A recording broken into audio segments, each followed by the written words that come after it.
Picture this, a crisp morning at Arlington where the tomb guard stands like a statue, his boots echoing with perfect precision. Then out of nowhere, a SWAT team rolls up brash and loud, and their leader fires a taser right into the guard's leg. The crowd gasps, but the guard, he doesn't flinch, doesn't fall, just keeps marching for the unknowns. Tourists are stunned. Whispers ripple through the air. What kind of man takes a hit like that and doesn't break? What they don't know is that a four-star general watching from the shadows is already on his way to the plaza, ready to remind everyone exactly what this place and that tomb guard stands for.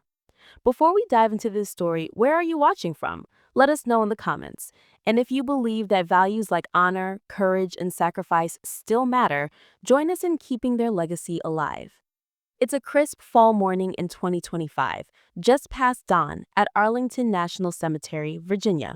The air's got that cool, clean bite, and a thin layer of mist clings to the endless rows of white headstones. They stretch out like silent soldiers, each one marking a life given for something bigger. At the heart of it all is the tomb of the unknown soldier, a slab of marble solemn. It feels like it's holding the weight of history itself. The tourists are already gathering. Families, veterans, school kids, all drawn to this place where words fall short and silence says more than any speech ever could.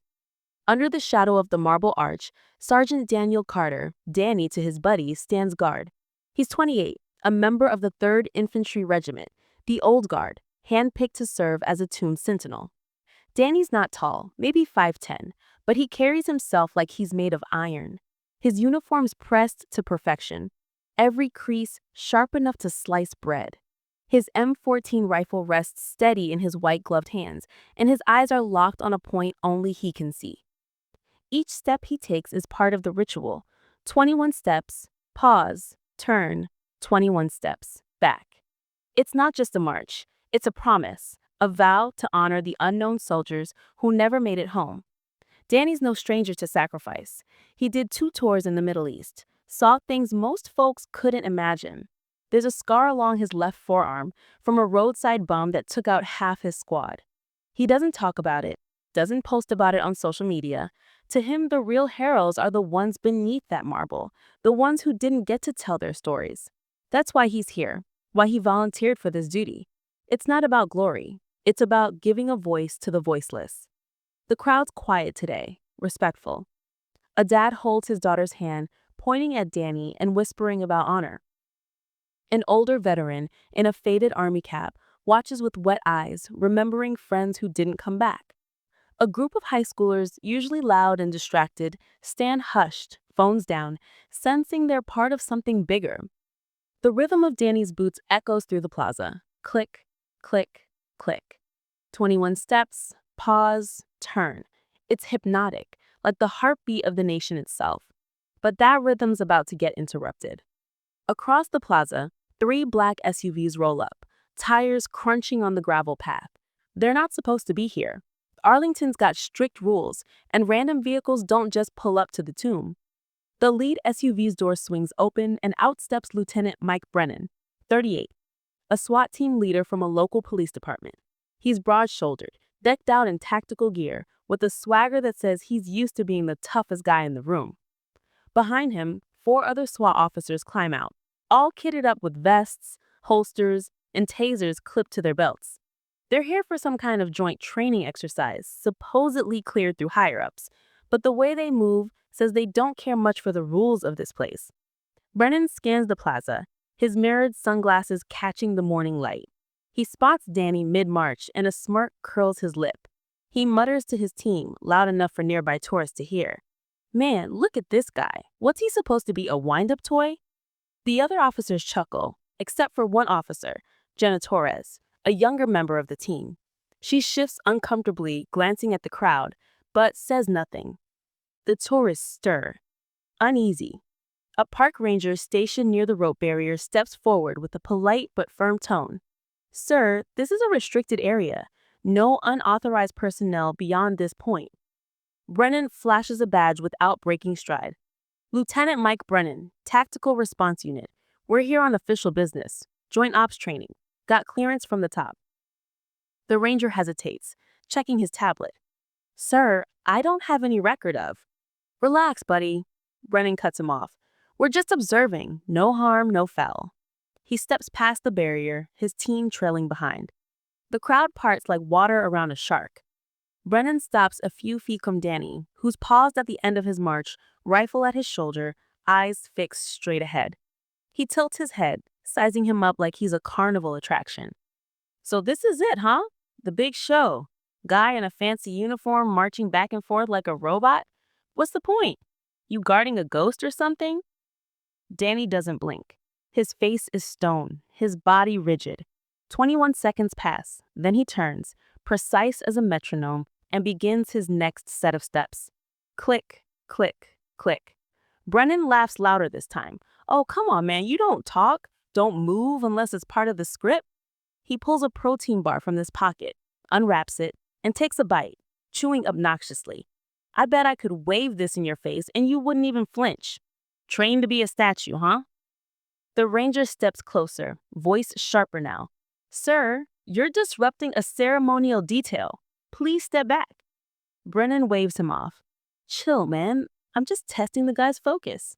Allies, right? We're all on the same team. He turns to his team, grinning. Bet you $20 he's asleep under that hat. The crowd's getting restless. A mom pulls her kid closer, whispering, Why is he being mean to the soldier? An older veteran in the faded army cap mutters under his breath, Disrespectful punk. Jenna Torres shifts again, her hand resting on her taser, but her eyes dart nervously between Brennan and the crowd. She knows this isn't right, but she's not senior enough to challenge him. Not yet. Brennan's grin fades, replaced by something harder.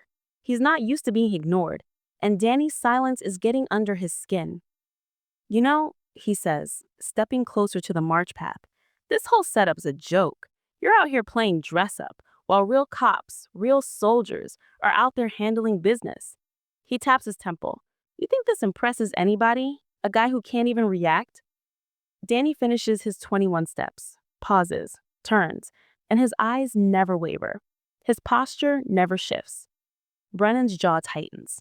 All right, fine. Let's see how tough you really are.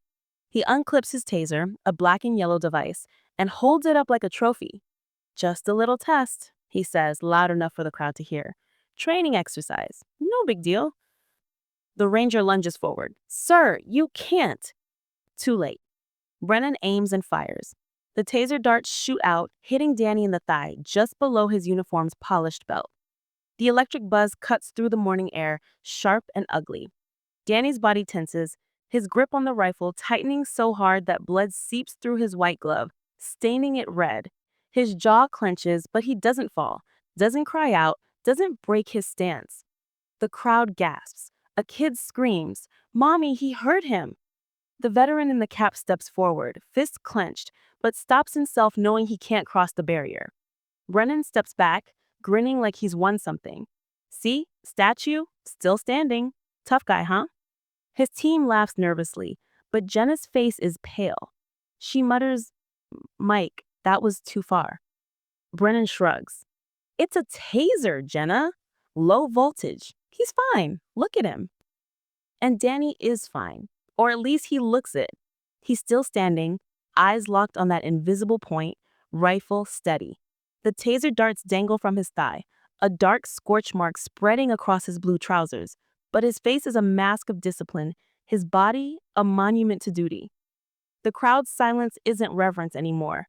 It's shock, heavy and electric, like the air before a storm. Inside the nearby security post, a ranger hits a button marked Urgent Incident. Radios crackle. The situation's no longer a minor disruption, it's a violation of something sacred. And somewhere across the cemetery, a figure is already moving towards the plaza. Someone who carries the weight of decades of service and the authority to make things right. The next few minutes feel like hours. Danny, blood still seeping through his glove, begins his next march. Click, click, click. 21 steps, pause, turn. The crowd watches breathless as he moves through the pain like it's just another day. The taser's sting lingers, but Danny's thinking about the soldiers beneath the tomb, the ones who faced worse than a shock and never came home. He's not here for himself. He's here for them. Brennan is still talking, trying to fill the silence with bravado. Come on, man. Admit it. You felt that, right? No shame in it. His voice is louder now, but it's starting to crack. His team's not laughing anymore. Jenna is staring at the ground, her hand twitching like she wants to say something but can't find the words. The crowd's eyes are on Danny, not Brennan. The veteran in the cap mutters, loud enough for others to hear. That boy's got more guts than all of them. Then from the direction of the Memorial Amphitheater, a new figure emerges. General William Hayes, four-star general, United States Army, 62 years old. He's tall, silver-haired, with a uniform so crisp it could stand on its own. His face is weathered but calm, his eyes sharp enough to cut through steel. He's not rushing, not shouting, just moving with the kind of purpose that makes